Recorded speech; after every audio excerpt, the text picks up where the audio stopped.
প্ৰিয় দৰ্শক, আমি সকলোৱে মহাভাৰতৰ কথা জানো। কৌৰৱ আৰু পাণ্ডৱৰ যুদ্ধ, শ্ৰীকৃষ্ণৰ গীতা, ভীষ্মৰ প্ৰতিজ্ঞা আৰু কৰ্ণৰ দানশীলতা, এই সকলো কাহিনী আমাৰ পৰিচিত।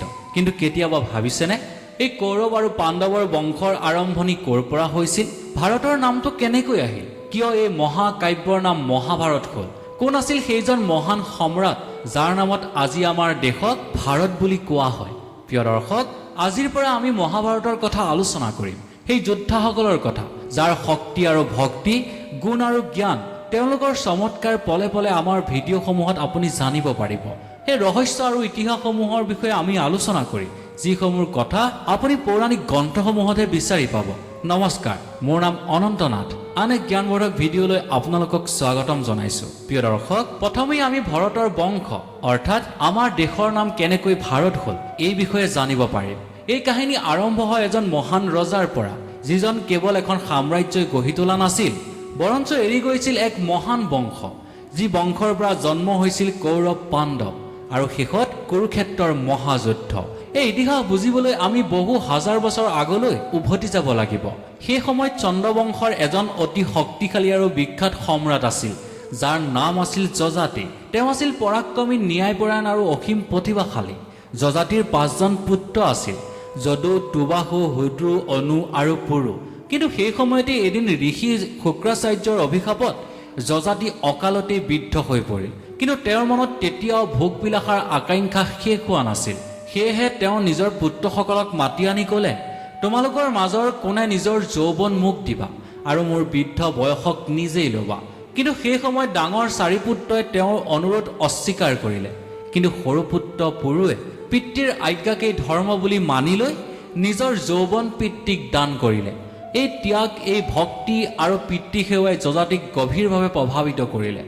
বহু বছৰৰ পিছত যযাতিয়ে নিজৰ যৌৱন পুৰুক ঘূৰাই দিলে। তেওঁক সমগ্ৰ ৰাজ্যৰ উত্তৰাধিকাৰী ঘোষণা কৰিলে।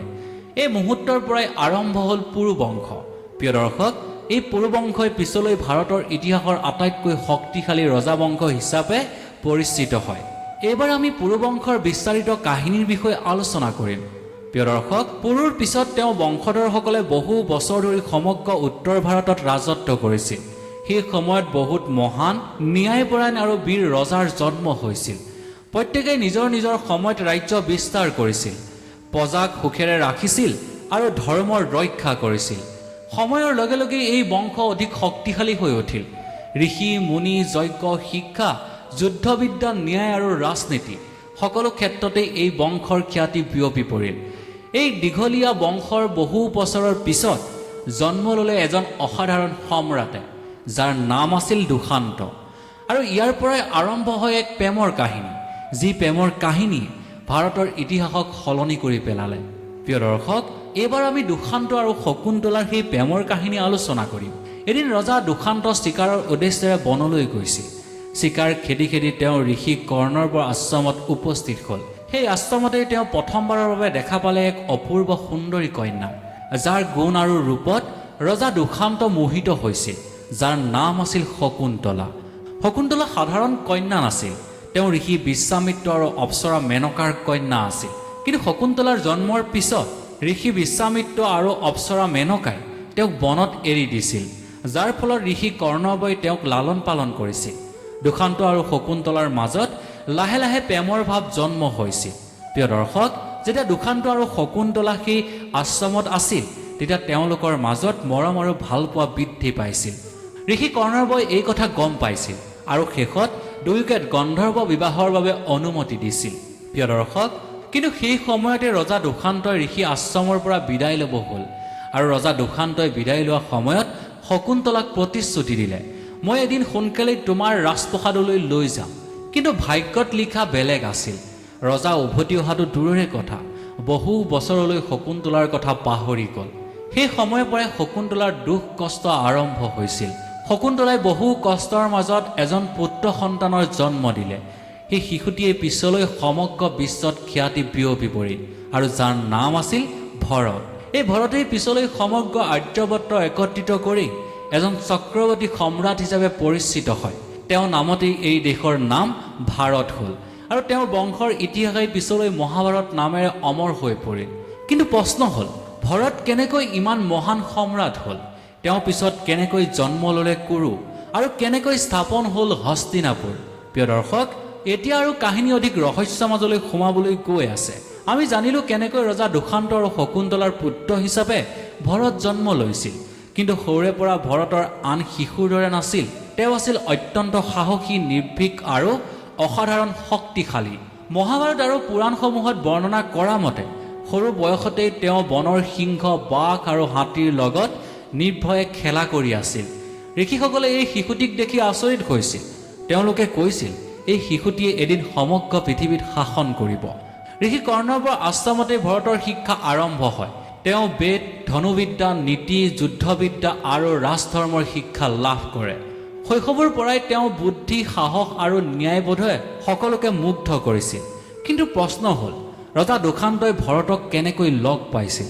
প্ৰিয় দৰ্শক, সময়ৰ লগে লগেই ভৰত ডাঙৰ হৈ আহিল।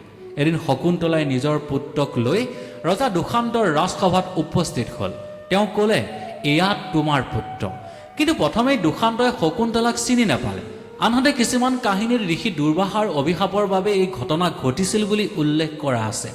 ঠিক সেই সময়তে আকাশবাণী হ'ল, হে দুষান্ত, এই শিশুটি তোমাৰেই পুত্ৰ, ইয়াক তুমি গ্ৰহণ কৰা।